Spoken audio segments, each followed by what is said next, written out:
आज Doubtnut app download करें। Doubtnut पर अपने सभी गणित, रसायन विज्ञान, भौतिक विज्ञान और जीव विज्ञान के डाउट्स का करो सफाया।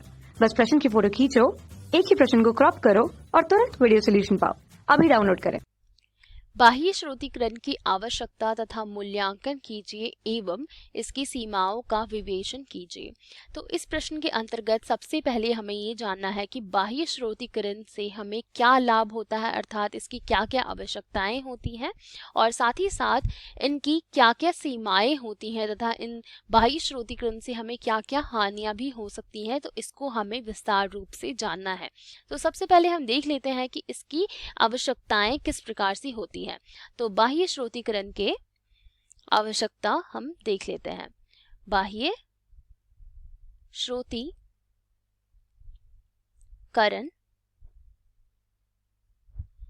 की आवश्यकता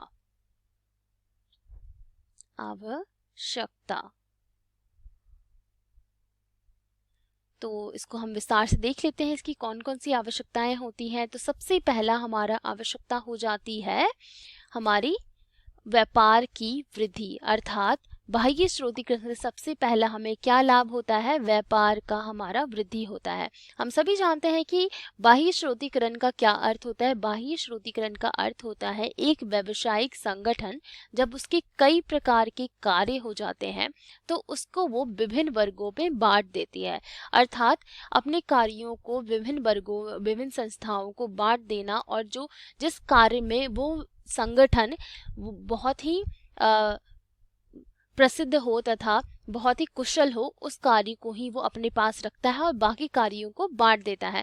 तो इससे क्या होता है, एक संगठन का जो भी कार्य होता है बहुत ही सरल हो जाता है तथा व्यापार में वो वृद्धि कर सकता है, क्योंकि उसके पास बहुत ही कम कार्य रह गया, बाकी कार्यों को उसने दूसरी संस्थाओं को दे दिया।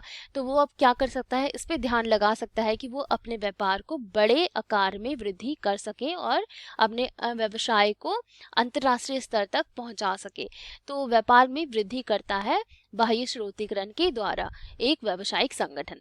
अब हम देख लेते हैं इसकी दूसरी क्या आवश्यकता होती है। दूसरी आवश्यकता होती है उत्कृष्टता की खोज, अर्थात जब भी एक बाह्य श्रोतीकरण किसी व्यवसाय में होता है तो वो क्या करता है, दो प्रकार से अपने उत्कृष्टताओं का खोज करता है।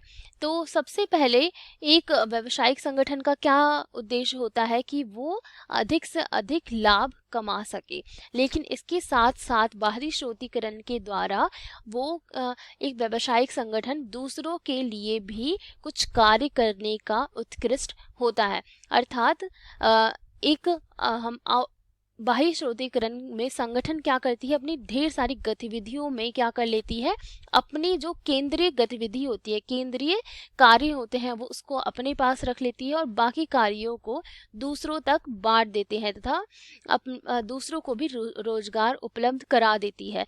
और जो दूसरे लोग जिस कार्य में सक्षम है और कुशल है वो कार्य वो करने के लिए तैयार हो जाते हैं। इसके द्वारा क्या होता है, उत्कृष्टता पैदा होती है। एक तो उससे भी लाभ हो जाता है, व्यावसायिक संगठन को खुद भी लाभ हो जाता है और दूसरी संस्थाओं को भी लाभ हो जाता है बाह्य श्रोतीकरण के कारण। अब हम देख लेते हैं इसके तीसरा लाभ या आवश्यकता क्या है। इसकी तीसरी आवश्यकता होती है लागत में कमी, अर्थात बाह्य श्रोतीकरण इसीलिए इसी उद्देश्य किया जाता है कि वो अपने लागत में कमी कर सके, क्योंकि आजकल हम सभी जानते हैं कि प्रतिस्पर्धा कितनी ज़्यादा बढ़ चुकी है कंपनियों में, एक दूसरी कंपनी में हर एक वस्तु के उत्पादन करने में और क्रय विक्रय करने में इतने ज़्यादा प्रतिस्पर्धा हो गई है कि इसमें हम अगर एक व्यापार में वृद्धि करना चाहते हैं तो उसमें हमें अपनी लागतों में कमी ही करना होगा। अब जितनी भी कोशिश हो सके बाह्य श्रोतीकरण द्वारा वो अपनी लागत में कमी करने की कोशिश करता है, तथा वो किस प्रकार से करता है, वो दूसरे देशों में जाता है जिस देश में वस्तु की लागत कम हो तथा हमें मजदूरी आसानी से मिल जाए, जहाँ पे हमें भूमि आसानी से मिल जाए, उस जगह पे क्या करेगा, व्यवसाय करेगा। तो बाह्य श्रोतीकरण द्वारा इस प्रकार से लागत में कमी की जा सकती है। तो अब हम देख लेते हैं कि हमारा चौथा कौन सा लाभ होता है। चौथा लाभ होता है हमारा गठबंधन के माध्यम से विकास, अर्थात जैसे कि मैंने आपको बताया कि बाह्य श्रोतीकरण में एक संस्था से दूसरी संस्था में मिल जाते हैं, अर्थात अपनी संस्था का काम दूसरी संस्थाओं को दे दिया जाता है, अर्थात गठबंधन कर लिया जाता है। तो गठबंधन के माध्यम से हम ये कह सकते हैं कि विकास होता है, चाहे तो वो स्वयं के संगठन का हो, चाहे वो दूसरे संगठन का हो, क्योंकि दूसरे संगठन को भी कार्य करने के लिए मिल रहा है, काम करने के लिए मिल रहा है, तो उसका भी विकास होता है और साथ ही साथ हमारा भी विकास होता है। गठबंधन से दोनों से का विकास होता है। तो ये हो गया हमारा चौथा लाभ या फिर आवश्यकता। अब हम देख लेते हैं पांचवा हो जाता है हमारे आर्थिक विकास को प्रोत्साहन, अर्थात अंत में हम ये कहेंगे कि बाह्य स्रोतीकरण से आर्थिक विकास को प्रोत्साहन मिलता है, क्योंकि विभिन्न प्रकार के वर्गों को रोजगार उपलब्ध हो रहा है। आजकल के विश्व में जितना ज़्यादा रोजगार व्यक्तियों को मिलेगा उतना ही ज़्यादा उस देश की प्रगति होती है। तो हम ये कह सकते हैं कि सारे व्यक्ति जो रोजगार में अपने लग जाएंगे, सबको रोजगार प्राप्त हो जाएगा, तो एक आर्थिक विकास को प्रोत्साहन भी मिलने लग जाता है। तो बाह्य स्रोतीकरण रोजगार भी उपलब्ध कराता है, क्योंकि वो अपने कार्यों को दूसरों में भी बांट देता है तथा उनको ये कार्य सौंप देता है, तो वो कार्य करते हैं तथा उसमें कुशल एवं काफ़ी प्रभावपूर्ण तरीके से कार्य करते हैं और लागत भी कम करते हैं तथा उत्तम उत्पाद का निर्माण भी करते हैं। तो आर्थिक विकास का भी इसमें प्रोत्साहन होता है। तो अब हम देख लेते हैं कि बाह्य स्रोतीकरण की सीमाएं क्या होती हैं। ये सारी तो हमने आवश्यकताएं पढ़ ली, अब हम पढ़ लेते हैं कि इसकी सीमाएं किस प्रकार से होती हैं। तो बाह्य स्रोतीकरण की सीमाएं भी जान लेते हैं विस्तार से कि सीमाएं जो कि निम्न प्रकार से हैं और इसको विस्तार से हम देख लेते हैं। तो सबसे पहला हमारा क्या सीमा होगी? सबसे पहली हमारी सीमा हो गई गोपनीयता का अभाव, अर्थात बाह्य स्रोतीकरण, जैसे कि आपको बताया कि बाह्य स्रोतीकरण में हम एक गठबंधन कर लेते हैं दूसरी कंपनियों से, दूसरी संगठनों से, तो वहाँ पे हमें क्या करना पड़ता है, अपनी कुछ आंतरिक गतिविधियों को भी बताना होता है तथा उनको ये स्पष्ट तरीके से सारी बातें समझानी होती है कि हमें किस प्रकार का उद्देश्यों की पूर्ति करनी है और किस प्रकार की वस्तु का निर्माण करना है। तो उसमें क्या होता है, गोपनीयता का अभाव हो जाता है। तो ये हो गया सबसे पहला हमारा सीमा। दूसरा हमारी सीमा हो गई नैतिक सरोकार। नैतिक सरोकार, कभी कभी बाह्य स्रोतीकरण में कुछ कंपनियां क्या करती हैं, अपने लागत को कम करने के लिए नैतिक सरोकार को भी भूल जाती हैं, अर्थात वो जितने भी कार्य करती हैं वो नैतिक पूर्ण नहीं होते हैं। वो क्या करती हैं, अपनी लागत को कम करने के लिए दूसरे देशों में चली जाती हैं, जिन देश में उचित रूप से कानून नहीं लागू हुआ है, बाल श्रम से संबंधित तथा महिलाओं से मजदूरी कराने से संबंधित अगर वहाँ पे कानून नहीं लागू हुआ है, तो वहाँ पे जाके वो कम लागत में मजदूरी करवाती हैं और अपनी जो लागत को है, व्यावसायिक लागत को कम कर लेती हैं। तो ये बिल्कुल भी नैतिक सरोकार को पूरा नहीं करता है तथा ये नैतिकता से बिल्कुल अपूर्ण होता है।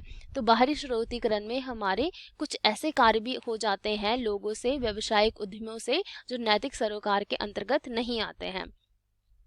अब हम देख लेते हैं कि हमारा तीसरा सीमा क्या हो जाता है। तीसरा सीमा होता है हमारा गृह देशों के विरुद्ध, अर्थात कभी कभी जैसे कि मैंने आपको बताया कि बहुत सारे जो व्यावसायिक संगठन होते हैं वो दूसरे देशों में जाके अपने कार्य कराने लग जाते हैं, क्योंकि उनको वहाँ पे सस्ते मूल्य पे सभी वस्तुओं का और उत्पादन बहुत ही सस्ते रूप में हो जाता है। वहाँ पे बिजली, पानी, भूमि सब कुछ उन्हें आसानी से सस्ते रकम में उपलब्ध हो जाता है। तो जो ग्रह के जिस जगह का वो व्यावसायिक उपक्रम है, तो वहाँ के लोगों को व्यवसाय रोजगार रोजगार नहीं उपलब्ध हो पाता है।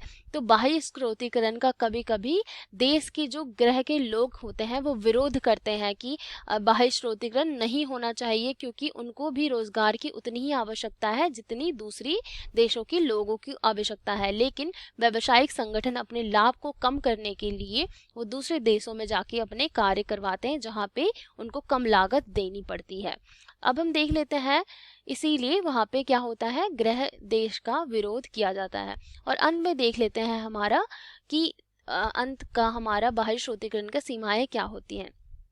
तो आखिरी सीमा होती है हमारी परिश्रम खरीदारी, अर्थात जो इस बाह्य स्रोतीकरण में किसी भी प्रकार से पारिश्रमिक को खरीदा जाता है, अर्थात रोजगार तो उपलब्ध कराते हैं लेकिन साथ ही साथ वो क्या करते हैं, वो उन श्रमिकों से इतना ज़्यादा काम कराते हैं जितना वो मूल्य देते हैं उससे कई ज़्यादा काम श्रमिकों से करवाते हैं, तथा वो बहुत ही कड़ी परिश्रम करवाते हैं। तो इसे हम कह सकते हैं पारिश्रमिकों को खरीद रहे हैं, ना कि उनको उनके कार्यों का मूल्य चुका रहे हैं, जबकि उनको वो खरीद रहे हैं। तथा वो अपने लागत को कम करने के लिए मानव संसाधन का बहुत ही दुर्व्यापार करके प्रयोग करते हैं। तो ये क्या हो गया, हमारे कुछ चीज़ें हो गई जो बाह्य स्रोतीकरण के कारण कुछ नुकसान होते हैं हमारे देश को भी, और कुछ लोग इसका विरोध भी करते हैं, लेकिन इससे कई ज़्यादा हमें फ़ायदा भी होता है भविष्य में। कि बाह्य स्रोतीकरण इसीलिए इतना ज़्यादा प्रसिद्ध होता जा रहा है लोगों के बीच में, क्योंकि व्यावसायिक संगठन में ये करने से बहुत ज़्यादा ही फ़ायदा होता है। और वो आवश्यकता और फ़ायदा हमने यहाँ पे देख लिया कि किस प्रकार के लाभ एक व्यावसायिक संगठन को होंगे बाह्य स्रोतीकरण कराने से, और तथा किस प्रकार की उनको सीमाओं का भी देखना होता है कि किस प्रकार से उनको इन सीमाओं का भी पालन करना होता है। तो ये हो गए हमारे बाह्य स्रोतीकरण की आवश्यकताएं तथा सीमाएं। कक्षा 6 से 12वीं से लेकर नीट, IIT, JEE वो एडवांस के लेवल तक 1 करोड़ से ज्यादा छात्रों का भरोसा। आज ही डाउनलोड करें डाउटनेट ऐप या व्हाट्सएप करें अपने सारे डाउट्स 8400 400 400 पर।